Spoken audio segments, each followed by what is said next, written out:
Not surprised.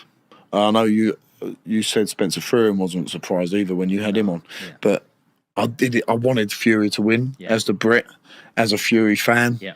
And I thought at one point, round 6, round 7, he was winning the fight and turning the screw, and then out of nowhere, Usyk he got that unbelievable fitness, and it come probably down to his training and his dedication. Doesn't cut corners, and he just turned the screw and turned the screw and turned the screw, knocked Fury down obviously onto the ropes. So credit to him, and Usyk's a formidable guy, and you can only give him credit. And I think the rematch is going to be amazing.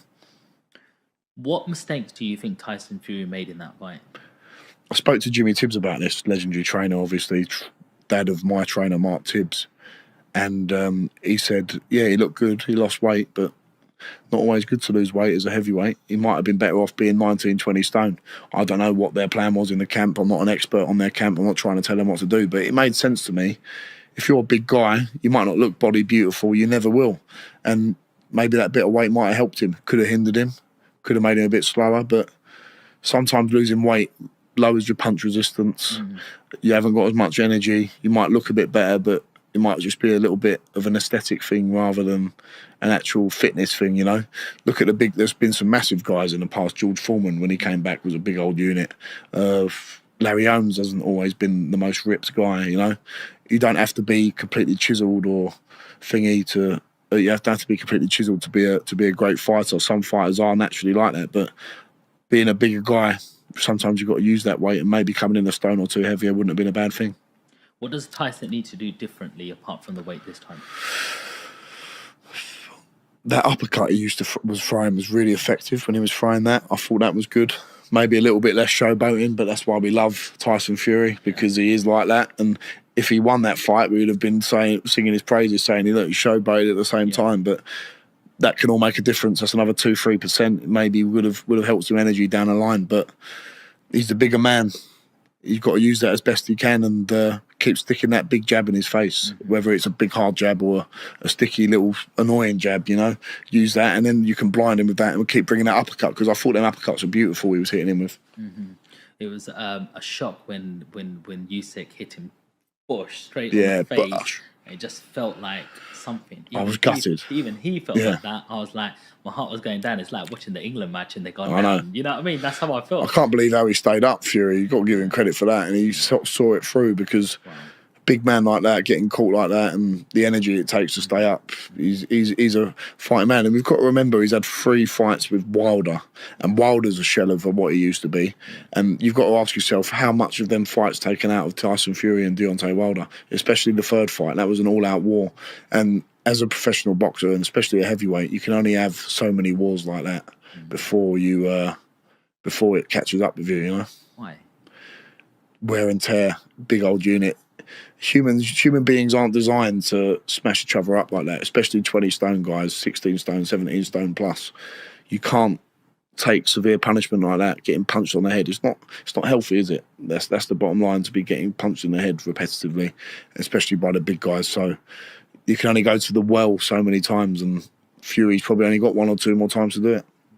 So what do you think of someone like Mike Tyson stepping in the ring again against Jake Paul? I think it's a farce. I think it's an absolute joke, and it's not happened, and I'm glad it's not happened. Almost 60 years old. I used to like Jake Paul. I used to think, he's doing something quite good, trying to dedicate himself, but I've got no time for it. I think it's all quite rubbish now. What do you think of that whole scene of influencer boxing, misfits, all of that? It's not boxing, it's entertainment. Fair play to them. Make their money. That's fantastic, but I don't regard it as boxing. I regard it as sort of wrestling style entertainment. And it is entertaining. Sometimes you watch it and you think, that's a laugh, but you can never be taken seriously, ever. And that's the danger, though. Like young kids coming through now, will look on my TikTok comments, they'll be like, when you're fighting Jake Paul, you should fight Tommy Fury.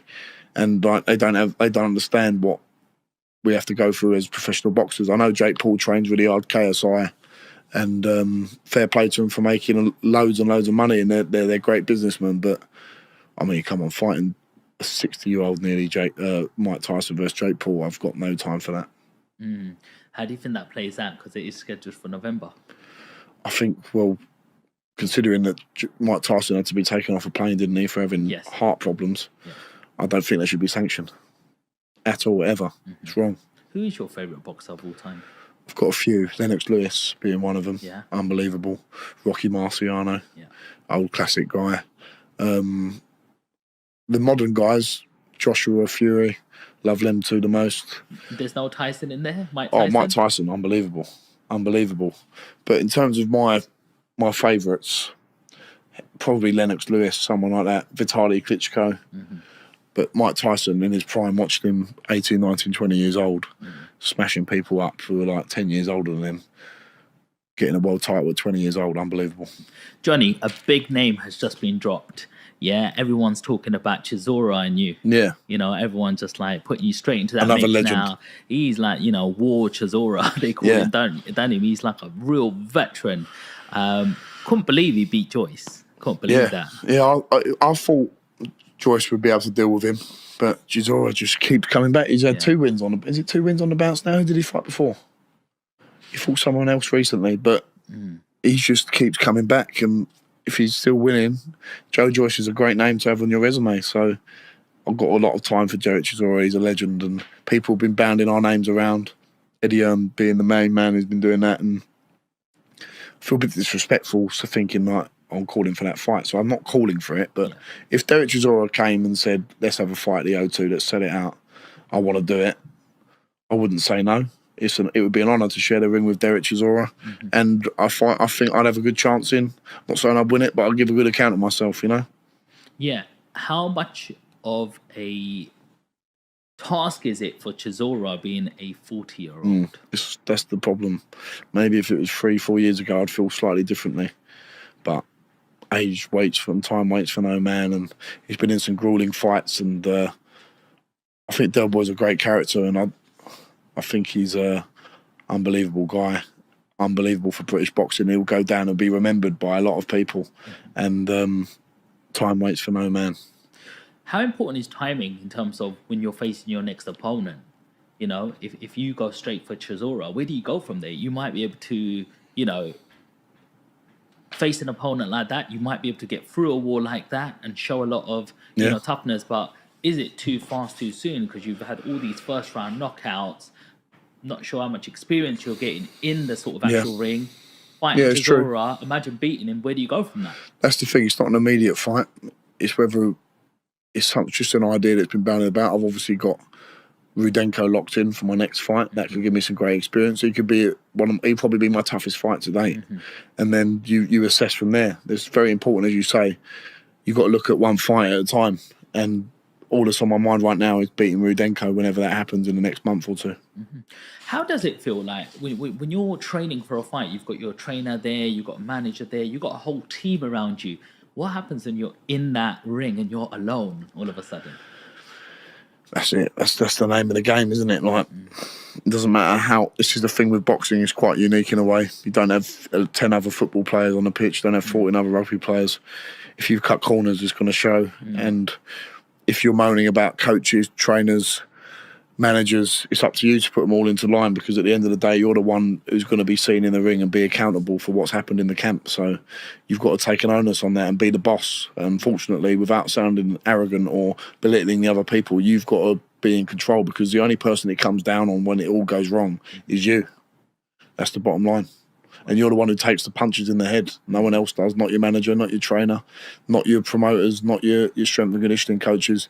They're all part of your team, but the one who's going to be getting punched in the face is you. Does it ever get to you mentally? No. I love it. I absolutely love what I do. I get to go up and train every day. I love training. It keeps my head screwed on. If I couldn't train, I think I don't know what I'd do. It keeps me sane, for like it does for a lot of people. So yeah, I absolutely love the ability that I've got to go and train and do something I love every day. Before you're ready to challenge for a major title, what milestone do you feel that you need to hit?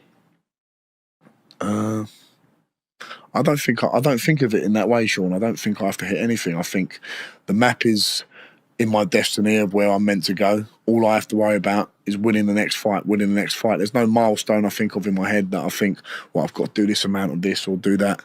It's all mapped out already. All I've got to do is dedicate myself 110%, and then the rest will follow. I like going to the gym myself. Yeah. I go there every morning, Yeah. maybe 5-6 times a week. Yeah. It keeps me happy. Yeah. I like to think I train hard. Yeah. You know, one day, like, I have my 2 days where I do my 5K runs. Yeah. I do my bodybuilding on 2 other days, and then Nice. a couple of other days I do a Pilates, yoga, get the It's good good to do stretch that. out. All the flexibility. Yeah, absolutely. All of them things.